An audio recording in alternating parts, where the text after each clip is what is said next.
आज उत्तर प्रदेश चुनावों के इस मंच पे चिराग पासवान का स्वागत करते हुए मुझे 1985 का उत्तर प्रदेश याद आता है। बिजनौर, जब रामविलास जी ने चुनाव वहां से लड़ा, मीरा कुमार से मुकाबला उनका था, मायावती शायद निर्दलीय उस समय चुनाव लड़ रही थी और रामविलास जी दूसरे नंबर पर रहे थे। पर चिराग आज उत्तर प्रदेश में किस नंबर पर रहने के लिए आए हैं? आप यूपी में चिराग पासवान क्यों? देखिए, मैं चिराग पासवान किस नंबर पर रहता है नहीं रहता है वो मायने नहीं रखता। मेरे लिए मायने ये रखता है कि उत्तर प्रदेश आगे रहे। मेरा देश, जब मेरे प्रधानमंत्री विकसित भारत की कल्पना करते हैं, ऐसे में देश के हर राज्य का आगे बढ़ना ज़रूरी है।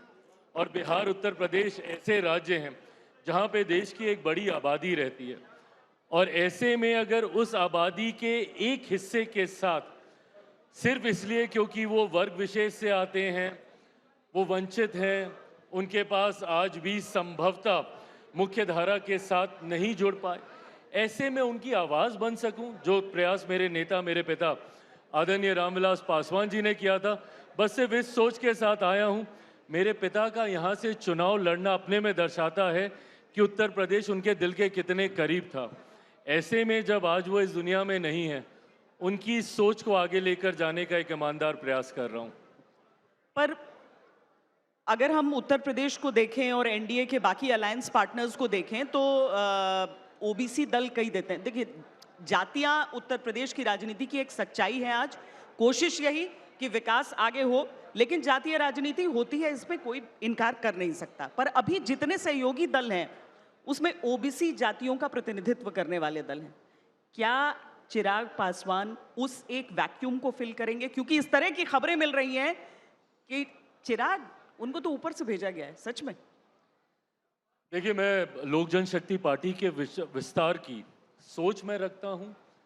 मेरे नेता ने चाहा था कि पार्टी अलग अलग राज्यों में अपनी उपस्थिति दर्ज करे, और आज मुझे खुशी है कि आज न सिर्फ बिहार में बल्कि झारखंड में हमारे विधायक हैं, नागालैंड में हमारे विधायक हैं, कई राज्यों में लोकल बॉडी के चुनाव से जीते हुए हमारे जनप्रतिनिधि मौजूद हैं। तो वहीं उत्तर प्रदेश में भी हमारी सोच है कि पार्टी एक मजबूत उपस्थिति अपनी उत्तर प्रदेश विधानसभा में दर्ज कराए। हैविंग सेड दैट, ये ज़रूर है कि अलग अलग जातियों का रिप्रेजेंटेशन करने वाले कई दल हैं। उत्तर प्रदेश में हम लोगों ने लोकसभा चुनाव के दौरान इस बात का अनुभव किया कि समाज का एक ऐसा वर्ग जो अनुसूचित जाति से आता है, उनको लोकसभा चुनाव में विपक्षी दलों के द्वारा, और जब मैं विपक्षियों का जिक्र कर रहा हूं, मैं कांग्रेस और समाजवादी पार्टी जैसे दलों का मैं जिक्र कर रहा हूं, जिनके द्वारा उन्हें भ्रमित करने का प्रयास किया गया। परिणाम स्वरूप नुकसान हुआ। यहाँ पे समाजवादी पार्टी ने जिस तरीके से सीटें जीती लोकसभा में, उसके पीछे का सबसे बड़ा कारण रहा जो झूठ इन्होंने लोकसभा चुनाव में बोला। आरक्षण समाप्त हो जाएगा, संविधान की हत्या हो जाएगी, लोकतंत्र को समाप्त कर दिया जाएगा। आज मैं पूछना चाहता हूं कांग्रेस और समाजवादी पार्टी से कि आज 2 साल हो गए मेरी सरकार को केंद्र में प्रधानमंत्री नरेंद्र मोदी जी के नेतृत्व में बने हुए। इन 2 सालों में किसका आरक्षण छीन लिया गया? कहाँ का लोकतंत्र समाप्त हो गया? या किस संविधान की हत्या कर दी गई? झूठ बोलकर इन लोगों ने वोट हासिल किया, और आज सबसे ज्यादा प्रताड़ित समाजवादी पार्टी से जुड़े हुए जो असामाजिक तत्व की सोच के लोग हैं, सबसे ज्यादा प्रताड़ित समाज के उसी वर्ग को करने का काम करते हैं। इन्हीं के लोग उसमें सम्मिलित रहते हैं, और जब ऐसी घटनाएं घटती हैं तो ये लोग जाना भी जरूरी नहीं समझते। कांग्रेस समाजवादी पार्टी के साथ खड़ी दिखती है। तो यकीनन ऐसे में मैं ऐसे वर्ग की आवाज़ मजबूती से बनना चाहता हूं जिस वर्ग से मैं खुद आता हूं। हम लोगों ने पासी, पासवान, अनुसूचित जाति से आने वाले हर एक वर्ग जिसके साथ अन्याय हो रहा है, उनकी तो आवाज़ बनना ही बनना क्या है। ललिता गौतम, जब केस पूरा जो अभी सुर्खियों में है, आप वहां पर गए हैं? बिल्कुल, मेरी पार्टी का प्रतिनिधि मंडल जिस दिन ये घटना घटी तुरंत उसके बाद, अगर मेरी याददाश्त सही है तो 17 मई को ही पार्टी का प्रतिनिधि मंडल, ना सिर्फ हम लोग वहाँ पर गए, बल्कि हम लोगों ने विस्तार में इस घटना की जानकारी मुख्यमंत्री जी को भी हम लोगों ने देने का काम किया। यकीनन कतई हम लोग इस पे राजनीति करने की सोच के साथ नहीं, परिवार को न्याय मिले इस सोच के साथ हम लोगों ने उस घटना की जानकारी मुख्यमंत्री जी को देने का काम किया। और ये उन्हीं घटनाओं में से एक है जिसका जिक्र मैंने किया, जहां पे विपक्षी दलों ने चुनाव में इन लोगों को भ्रमित कर कर वोट तो लेने का काम किया, पर आज जब उनको इनकी ज़रूरत है तो ये लोग उपस्थिति तक भी दर्ज कराना ज़रूरी नहीं समझते, उल्टा परिवार को और प्रताड़ित करने का काम करते हैं। तो इनकी आवाज़ लोक जनशक्ति पार्टी रामविलास मजबूती से बने, इस सोच के साथ हम लोग यहाँ पर आए हैं। पर उत्तर प्रदेश में जब हम दलित विचारों वाली पार्टी की बात करते हैं, दलित हितों की बात करने वाली पार्टी की बात करते हैं, तो शायद बहन मायावती का सबसे बड़ा चेहरा सामने आता है। हालांकि अब चंद्रशेखर भी, जो कि लोकसभा चुनावों में भी एक सबको चौंकाते हुए परफॉर्मेंस उन्होंने किया था, सीट निकाली थी, आज वो अपने आप को सबसे बड़ा चेहरा दिखाते हैं। फिर चिराग पासवान की जगह कहाँ है? देखिए, मैं चेहरा दिखाने, चेहरा चमकाने, जैसा मैंने कहा, मैं कतई इस सोच के साथ नहीं आया हूँ। मेरा समर्पण है समाज के वंचित वर्ग के प्रति, और उस वंचित वर्ग के जब मैं बात करता हूँ, मैं हर वर्ग की बात करता हूँ, हर जाति, हर धर्म से आने वाले लोगों के समावेश की मैं बात करता हूँ। मेरे नेता के विचारों को आगे लेकर चलने की मैं सोच रखता हूँ। यकीनन मेरे नेता आदरणीय रामविलास पासवान जी ने समाज के हर वर्ग को साथ लेकर अनुसूचित जाति की प्रमुखता से आवाज़ बनने का उन्होंने काम किया।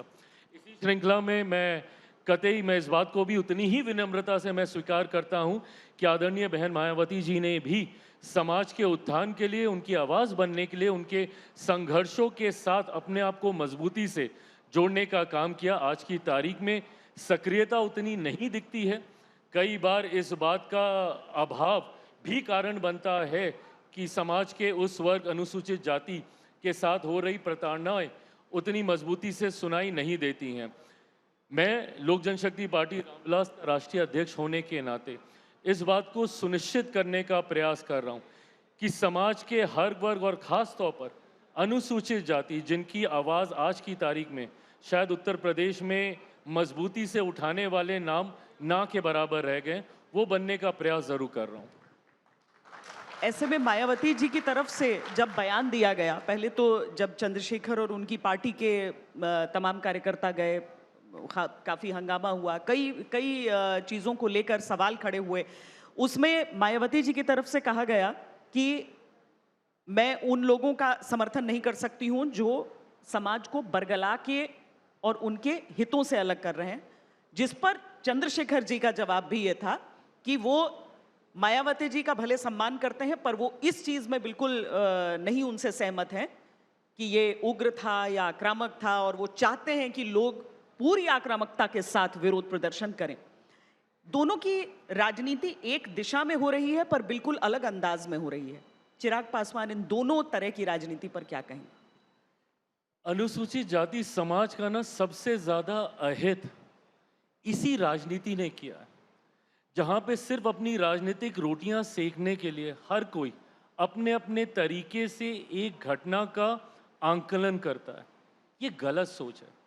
वो घटना घटी है, वो आपके लिए कोई केस स्टडी नहीं है कि आप उस पर अपनी राजनीति कैसे चमकाएं। एक पार्टी ये बयान दे रही है, दूसरी पार्टी वो बयान दे रही है, तो इसमें वो परिवार कहाँ गया जिसके साथ अन्याय हुआ? उसकी आवाज़ कौन बन रहा है? आप अपने अपने दलों की आवाज़ बन रहे हैं। मैं इस बात को मैं एस्टैब्लिश करना मैं चाहता हूं, मैं पार्टी की आवाज़, पार्टी का चेहरा, खुद का चेहरा चमकाने की सोच के साथ नहीं आया हूं। मैं उन लोगों की आवाज़ बनने की सोच के साथ आया हूं जिनकी आवाज़ शायद आज वहां तक नहीं पहुंच पा रही है जहां से उनको न्याय मिले, और इसीलिए उनकी आवाज़ बनकर मुख्यमंत्री जी तक, केंद्र सरकार तक, केंद्रीय गृह मंत्री जी तक इन बातों को पहुंचाने का प्रयास करता तो हूं। आपके लिए एक अनुसूचित जाति के नौजवान के लिए, एक नवयुवती के लिए क्या भविष्य है? क्या चाहते हैं आप? क्या रास्ता वो अपनाए? वो तो कंफ्यूज होंगे इस तरह की दो राजनीतिक बयान सुन सुन के। देखिए, मैं बस इतना ही कहूँगा कि सबसे पहले जात पात धर्म मज़हब की बंदिशों से अपने आप को निकाले। कई बार अनुसूचित जाति कह कहकर आपको मेंटली आपको तोड़ा जाता है। कई बार आपको इन्फीरियर होने का एहसास दिलाया जाता है। आज की तारीख में चिराग पासवान, मैं भले अनुसूचित जाति समाज से आता हूँ, बट मैं कहीं पीछे नहीं रहा, भले अपर कास्ट के किसी गरीब व्यक्ति की आवाज़ उठाने की बात हो, पिछड़ा वर्ग के किसी गरीब व्यक्ति की आवाज़ उठाने की बात हो, अल्पसंख्यक समाज के किसी व्यक्ति की आवाज़ उठाने की बात हो, मैं हर जगह मजबूती से उनके साथ खड़ा रहा, उनकी आवाज़ बन के, उन्हीं के परिवार का बन के। तो ऐसे में दलित समुदाय से आने वाले जितने भी युवा हैं, बस सिर्फ इतना आग्रह है कि पढ़ लिख कर अपने आप को इतना सशक्त कर लें कि आप अपनी आवाज़ खुद बने, कोई दूसरा आपकी लड़ाई लड़े, ये परिस्थिति ही ना आए। ये एक नारा था, है आपकी पार्टी का, न जात न पात करेंगे सबकी बात। पर अब ज्यादा जोर से दूसरा सुन रहा है कि गूंजे धरती आसमान, पंडित पासी पासवान। क्या दोनों में से कौन से पे, किस विकल्प पे टिक मारना है? देखिए, मैं दोहराता हूं कि मैं समावेश की सोच रखता हूं, बट समाज के अगर कुछ वर्ग ऐसे हैं जिनके बीच राजनीतिक दृष्टि से मतभेद पैदा करने का प्रयास किया जाता है, ये उसी समावेश की सोच को बल देने की बात करता है। समाज का एक सबसे अगड़ा वर्ग, जिसको कहा जाता है कि पूरी तरीके से सक्षम है, क्या वो वर्ग को न्याय मिल रहा है? आज मेरे बिहार में ही एक एनकाउंटर हुआ, वो पंडित परिवार से ही वो आता था। उसकी भी मैंने निंदा उतनी ही प्रमुखता से की जितने यहाँ पे किसी पासी समाज के साथ हो रहे आप भरत अन्याय तिवारी की केस की बात कर रहे हैं? भरत तिवारी जी केस की बिल्कुल, बात मैं उन्हीं की मैं बात कर रहा हूँ। उसकी भी मैंने उतनी ही प्रमुखता से आवाज़ बनने का प्रयास किया। ये दो छोर हैं जिनको अपनी अपनी राजनीतिक दृष्टि से दूर रखने का प्रयास किया जा रहा है। एक को इस बात का एहसास दिला के कि भाई तुम तो सबसे ज़्यादा सक्षम हो, बट आज उसके घर में भी अत्याचार हो रहे हैं, उनको भी प्रताड़ना का शिकार होना पड़ रहा है। और दूसरा वर्ग जिसको कि तुम अछूत रहे हो, तुम गांव से बाहर रहे हो, तुम तो अनुसूचित जाति के हो, उनको भी अलग रखा जा रहा है। ये वही समावेश है जिसको मैं A to Z में कहता हूँ। ए जिनको सबसे आगे दिखा के अन्याय उनके साथ भी किया जा रहा है, दूसरे को Z बता के पंक्ति में अंतिम पायदान पे खड़ा करके अन्याय उनके साथ भी किया जा रहा है। बट इस पंडित पासी पासवान के बीच में समाज का हर एक वर्ग है जिसकी मैं आवाज़ बनने का प्रयास कर रहा हूँ। ये इनमें से 2 वोट ऐसे हैं जो अयोध्या में हरा दिया जिन्होंने भारतीय जनता पार्टी को, जिसके लिए पूरे समय, अब तो संसद में आपके सामने वो कटाक्ष होते रहते थे जो अखिलेश यादव करते थे। नहीं बिल्कुल, और ये उसी का मैंने जिक्र किया, ये फॉल्स नैरेटिव सेट करने का प्रयास किया गया। नहीं तो विधानसभा में आप मदद कर सकते हैं अपने सहयोगी की। देखिए, मैं ज़रूर, अगर मैं गठबंधन मुझे नहीं पता कि गठबंधन का क्या स्वरूप होगा कि भी नहीं होगा, क्योंकि इससे पूर्व मेरे नेता आदरणीय रामविलास पासवान जी के नेतृत्व में मैंने 2020 में बिहार का विधानसभा का चुनाव अकेले लड़ा। इसकी सोच कहाँ से आई? क्योंकि 2005 में मेरे नेता ने बिहार विधानसभा का चुनाव अकेले लड़कर अपनी ताकत दिखाई। ऐसे ही उत्तर प्रदेश में भी 2002 में मेरे नेता ने अकेले चुनाव लड़कर 2 विधायक जिताकर उत्तर प्रदेश विधानसभा में भेजने का काम किया। तो मुझे नहीं पता कि गठबंधन का स्वरूप क्या होगा नहीं होगा। मैं राजनीतिक दृष्टि से इन तमाम मूल्यांकनों को कम, बट हाँ, मैं उस समाज को एकत्रित करने का प्रयास जरूर कर रहा हूँ जिसको लोग अपना वोट बैंक बना रहे हैं, और आज जब उनको ज़रूरत पड़ रही है तो उनके साथ खड़े होना भी वो लोग ज़रूरी नहीं समझ रहे, उनको भ्रमित करने का काम कर रहे हैं। उनको अपने साथ जोड़कर विकास की राह पर आगे लेकर जाने का एक ईमानदार प्रयास कर रहा हूँ। ये 10 सीटें शायद आपको मिल रही हैं यूपी में लड़ने के लिए या नहीं? नहीं, गठबंधन के तहत नहीं, हम लोग अकेले 2002 में हम लोग चुनाव लड़े थे। हाँ। और उसके बाद गठबंधन नहीं, इस बार तो इस तरह की खबरें कुछ आ रही थी अंदर खाने। कितनी 10 सीटें, हाँ? दहाई का आंकड़ा आपने कहा। Shweta ji, you been very kind to me and thank you for that, because मैं एक ऐसे राजनीतिक दल का प्रतिनिधित्व करता हूं जिसको सार्वजनिक मंचों पे हमेशा कमतर आका गया। मुझे लोकसभा चुनाव में कहा गया कि 1 सीट मिल जाएगी, 2 सीट मिल जाएगी, और ये मैं श्रेय मेरे गठबंधन के सहयोगी और ख़ास तौर पे मेरे प्रधानमंत्री जी को ज़रूर दूंगा कि एक अकेले सांसद वाली पार्टी को उन्होंने 5 सीट, मैंने 5 सीट, 5 की 5 जीत कर दी, वो सेकेंडरी है, बट प्राइमरी ये कि ये विश्वास उनका मुझ पे होना कि चिराग 5 सीटें जिता के ला सकता है। गठबंधन में अकेले सांसद वाली पार्टी को 5 सीटें देने का काम किया। कमिंग टू बिहार विधानसभा चुनाव, वहाँ पे कहा जा रहा था कि मुश्किल से 10-12 सीटें। अब तो 10 आप उत्तर प्रदेश में कह रही हैं, बिहार में बिहार में हमें 10-12 सीटों पे सीमित किया जा रहा था। 29 सीटें दी, जिसमें से यकीनन डिफिकल्ट सीटें भी थी, 26 हारी हुई सीटें थी, पर उनमें से हम लोग 19 सीटें हम लोग जीत कर आए। मैं दोहराऊंगा, मुझे अंक गणित नहीं पता कि क्या रहेगा, कितनी सीटें गठबंधन में मिलेंगी, नहीं मिलेंगी, गठबंधन का स्वरूप होगा, क्या होगा, मुझे नहीं पता। बट मेरी तैयारी 403 सीटों पर है, ताकि अगर मैं गठबंधन में भी चुनाव लड़ूं तो मेरे गठबंधन के सहयोगियों को भी अपनी हर उस विधानसभा पे मेरे समर्थकों का साथ मिलना चाहिए। गठबंधन की सोच ही यही होती है। तो आज मेरी प्रदेश कार्यकारिणी की बैठक थी, जिसमें कई प्रस्ताव हम लोगों ने पारित किए, जिसमें संगठन का विस्तार भी है। और आज ये फैसला लिया गया कि हमारे संगठन के साथी 403 विधानसभा पे अपनी तैयारी करने जा रहे हैं।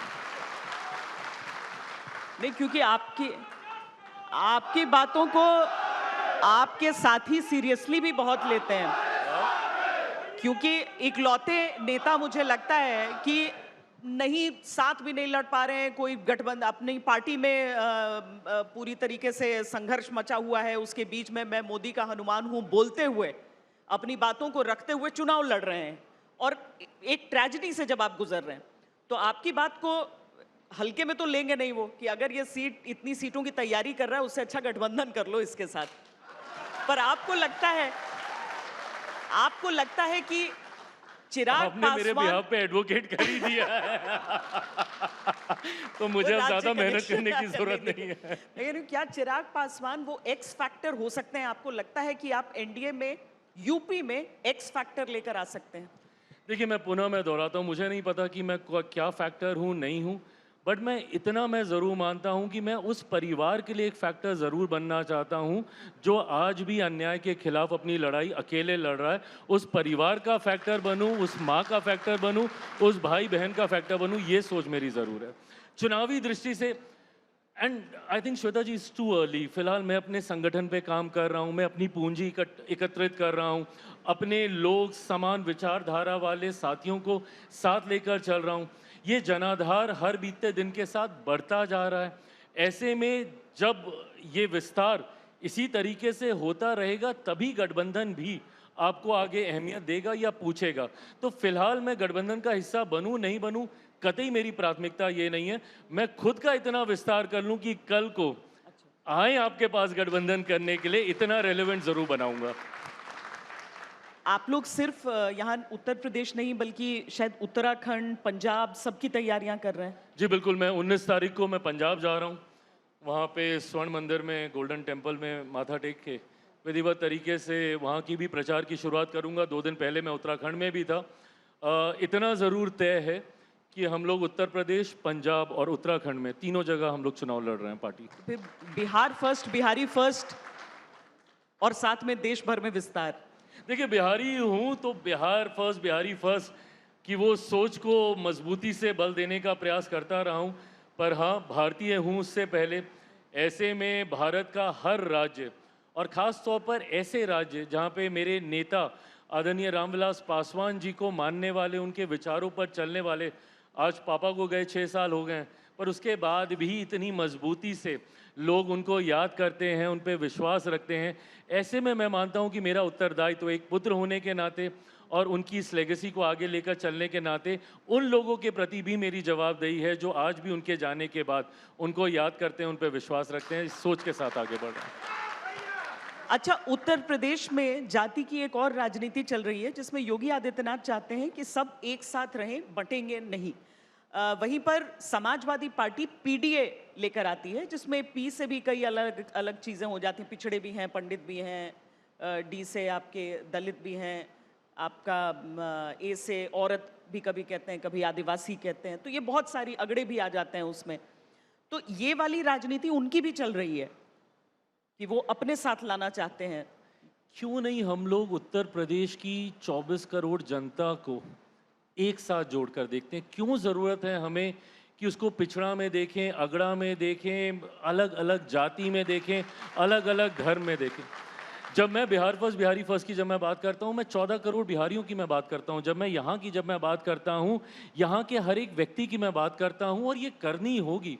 आप मुझे बताइए, जब महामारी आई थी और जब सैकड़ों किलोमीटर की पैदल यात्रा करके लोग आने के लिए मजबूर थे, तो क्या उसमें सिर्फ पिछड़ा वर्ग के थे, सिर्फ अगड़ा वर्ग के थे, सिर्फ इस जाति के थे, सिर्फ उस धर्म के थे? हर व्यक्ति था उसमें। तो ऐसे में जब तक आप हर किसी को सशक्त नहीं करेंगे, और मैं 21वीं सदी का, श्वेता जी, पढ़ा लिखा युवा हूँ, मेरी लड़ाई अलग है, मेरी सोच अलग है। मैं पर कैपिटा इनकम की मैं बात करना चाहता हूँ, मैं उत्तर प्रदेश में ईज़ ऑफ बिजनेस की बात करना चाहता हूँ, ईज़ ऑफ लिविंग देने की मैं बात करना चाहता हूँ, सबको साथ लेकर चलने की बात करना चाहता हूँ। उत्तर प्रदेश का हर एक युवा सक्षम हो, सामर्थ्य हो, उसको अपॉर्चुनिटीज़ मिले और इक्वल अपॉर्चुनिटी मिले, जाति में बांट कर ना मिले। इस सोच के साथ आगे बढ़ना चाहता हूँ। अच्छा, चूंकि सांसद हैं आप और मंत्री हैं आप, संसद सत्र शुरू होने वाला है, बड़ा हंगामेदार इस बार होगा। अयोध्या से लेकर नीट पेपर लीक तक सारे मुद्दे वहां पर उठेंगे। लेकिन एक दूसरी चीज जो बढ़ रही है वो ये है कि एनडीए का कुनबा बढ़ गया है थोड़ा सा। कुछ ऐसे बिल जिस पर आप लोगों ने कोशिश की लाने की लेकिन आगे नहीं हुआ, क्या आप उम्मीद कर रहे हैं कि उस पर बनेगी बात? डिलिमिटेशन हो गया, महिला आरक्षण हो गया। देखिए, मैं ये पारित क्यों नहीं हुए, मुझे इस बात पे भी आश्चर्य है। अब ये वही राजनीति है जहाँ पे आप फॉल्स नैरेटिव आप सेट करना चाहते हैं। पिछले सेशन में जब हम लोग इसको पारित करना चाहते थे, तो उस वक्त यही समाजवादी पार्टी, कांग्रेस जैसे दलों ने एक फॉल्स नैरेटिव सेट किया कि इसकी आड़ में ये करना चाहते हैं, उसकी आड़ में वो करना चाहते हैं, महिला आरक्षण की आड़ में डिलिमिटेशन करना चाहते हैं। तो प्रभु, डिलिमिटेशन आज नहीं तो कल आपको करना है ना। और ऐसे में जब हम लोग आपकी सोच के आधार पे डिलिमिटेशन हम लोग करने की सोच लाए हैं, साउथ की पार्टियों को हमेशा इस बात की शिकायत रही, चिंता रही कि पॉपुलेशन के आधार पर होगा तो हम लोग की संख्या कम हो जाएगी। अब तो हम लोगों ने उस आधार को भी हटा दिया। हम लोग हर राज्य में जितनी सीटें हैं उसकी 50% सीटें बढ़ाकर हम लोग उस राज्य में जोड़ने का प्रस्ताव लेकर आए, और उसी के आधार पर फिर विमेन रिजर्वेशन भी उसी आधार पर हम लोगों ने करने का प्रस्ताव लाया। इसको इंटरलिंक किया ताकि किसी को शिकायत ना हो। आज अगर मौजूदा स्वरूप में हम लोग बोले ना कि हम लोग महिला आरक्षण विधेयक, हम लोग ये नारी शक्ति अधिनियम हम लोग लेकर आते हैं, तो सबसे पहले कांग्रेस, समाजवादी पार्टी भागेंगे। इनके दलों में आप देख लीजिए कितनी महिलाएं हैं, कितनी महिलाओं को ये लोग मौका देने का ये लोग कार्य करते हैं। उसमें जब 1/3 करना पड़ेगा इन लोगों को, तो इन लोगों की चिंता जागेगी। मुझे तो कोई दिक्कत नहीं है, मेरे तो 5 में से 2 महिला हैं ही, मैं तो 40% आरक्षण दे के चल ही रहा हूं, तो मुझे वैसे ही कोई दिक्कत नहीं है।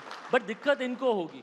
आपकी सहूलियत के लिए डिलिमिटेशन लेकर आए। आज की तारीख में हकीकत है, श्वेता जी, आप देखिए एक एक सांसद के ऊपर somebody is having 2 million population, 2.5 million population, 3 million population, और कुछ ऐसे हैं जहाँ पे महज कुछ लाख ही हैं आबादी। तो इतना वेरिएशन चल रहा है।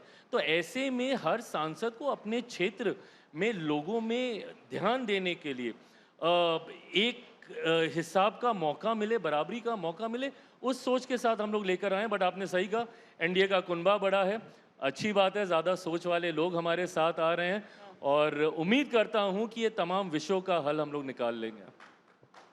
और कुनबा कैसे बढ़ रहा है ये अलग विवाद का विषय हो जाएगा। और यहाँ पे मुझे लगता है कि अभी हम चूंकि उत्तर प्रदेश की बात कर रहे हैं, यूपी की बात करते हुए आखिरी 2 मिनट का समय है, और मैं आपसे अब योगी आदित्यनाथ ने यहाँ पर जो कामकाज किया है, उनके लॉ ऑर्डर का मॉडल एनडीए के कई दूसरे मुख्यमंत्री भी यहाँ से प्रेरित होकर ले रहे हैं। पर प्रदेश के अंदर ऐसा नहीं है कि चैलेंज नहीं है, क्योंकि 2024 के लोकसभा रिजल्ट्स ने एक तरीके से आईना भी दिखाया था। आप चाहे नैरेटिव कहें, लेकिन पूरी तरीके से नैरेटिव था। अगर ये सोच लें तो भी तो आती आत्मविश्वास होगा।